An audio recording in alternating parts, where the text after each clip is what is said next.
I've been staring at my Notion page here for hours now, trying to come up with an idea for this video you're watching. And I realized that it never gets easier. I've been doing this for a while, and it's crazy that part of my work is actually having ideas. I've been a designer and art director for 13 years now. I am literally paid to have ideas. And it's funny because having the idea is not even the hardest part of the creative process. You still need to be able to execute the idea. Otherwise, what's the point? But I know that a lot of people get stuck in that part of the creative process, in having ideas, and that's what we're going to talk about today. How to have good ideas, or where good ideas come from in the first place. But before we get there, you need to understand a little bit more about the creative process. The creative process is a mess. Blank pages, blinking cursor, just waiting for a word, impatience, a lot of back and forth, chaos, action, worry, everything. And sometimes nothing. And then everything clicks. But just hold on for a second. I think we're missing something here. We're missing that invisible part that leads to that click. The connection our brain makes before even deciding what to make and how. What we're missing is the other side. You see, I believe that good ideas can come from two places. The first one is your cultural baggage. This is basically your life experiences, what you've been through, what you consume, what you do, the good moments, the bad moments, the traumatic events, everything that makes you, basically. And obviously, I can't teach you much here. I can't tell you how to live your life. But the second place, that one we can expand a little bit.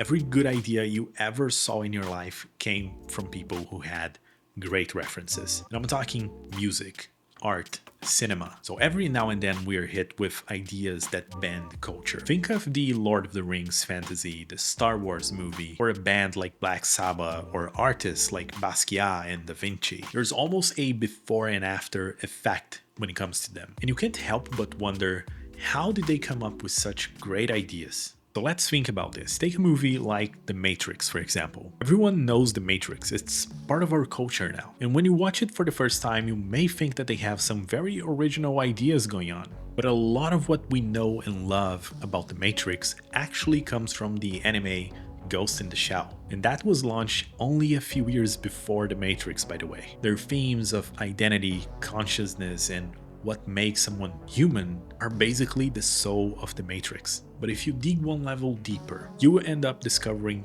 Neuromancer. Neuromancer pretty much coined the term Matrix in a cyberpunk context. So really the way to think about it is that if Ghost in the Shell had a child with Neuromancer, that kid would be the Matrix.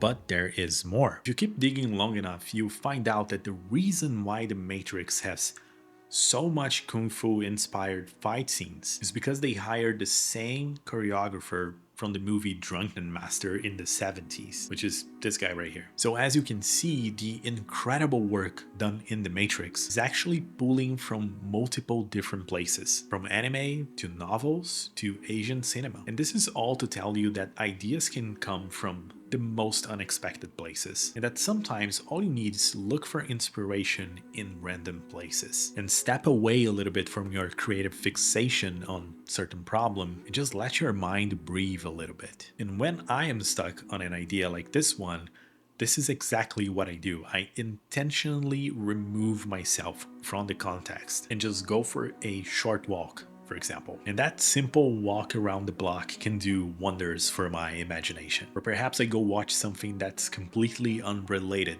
to what I do. So for example, the other day I was watching Cowboy Bebop for the first time. And I know, do not murder me in the comments. But it's incredible to see how the first episode of Cowboy Bebop is a masterclass in storytelling and cinematography. From the angles, the narratives, the way they present the characters, a lot of the stuff in there was super helpful to help me make better videos. So sometimes we need to escape the echo chamber we live in, and just try to have some fun.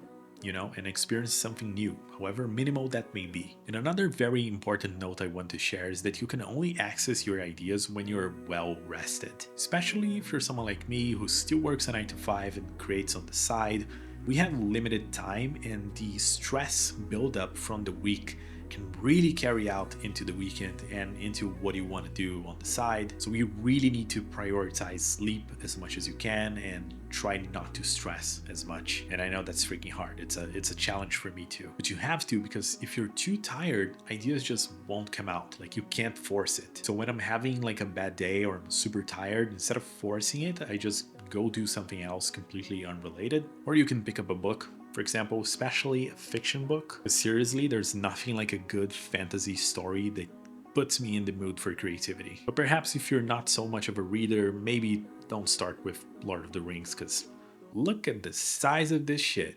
But yeah, truly all you need to understand is that the creative process is very personal and very unique. So your job as a creator is to find out how to output your best work, always respecting your time and always respecting your energy. But if you're really struggling with ideas, the one thing that I can leave you with is tap into your references. And if you don't have any, go look for it. And when I say go look for it, I don't say open Pinterest if you're a visual artist, for example. Instead, you go to Cosmos, you go to Eye Candy, you go to uncommon places, and you learn, you develop your taste, and you practice your craft. Thank you so much for watching this video. I hope you enjoyed it. And if you did, don't forget to like, subscribe, leave your comments down below. And I know that's boring to ask, but I have to, because I'm trying to grow a YouTube channel here, man. So help a brother out, and I'll see you in the next one. Have a great rest of your day, and goodbye.